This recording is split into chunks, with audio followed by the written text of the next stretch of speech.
So I thought this was pretty cool.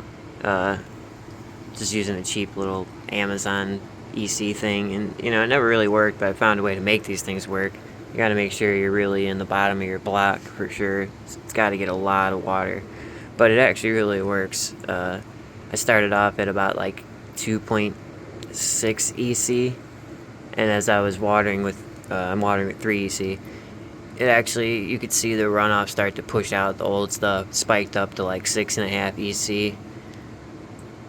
I suck it up with a wet vac, but you can actually start to figure out about what EC your block is at. You know, and this plant's been looking just a touch hungry.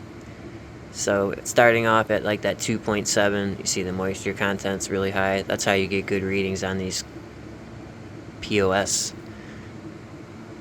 water sensors, whatever you want to call them. EC sensors, combo.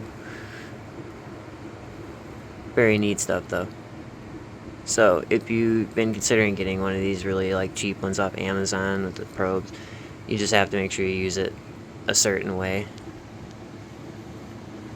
And like I said, it started off at like 2.7 EC and it was making sense, you know, and went up to 6. And you can kind of see just the tiniest hint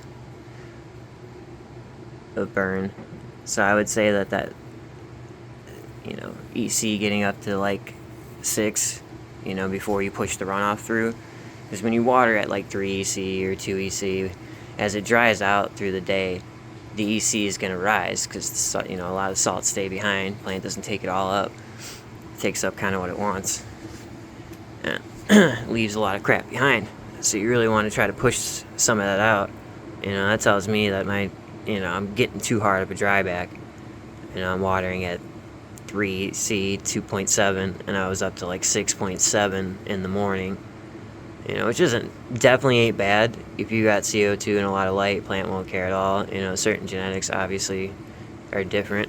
This genetic here obviously doesn't love really high EC, but on the other hand, the pheno number 2 of this next to it, this thing is at like 14 EC.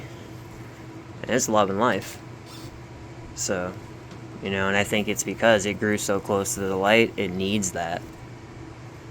It's a beast. These are the strawberry OG cookies crossed with Jack Hare by Ethos. Just messed around with a makeshift under canopy. See what happens there. Did put it on a milk crate with a fan.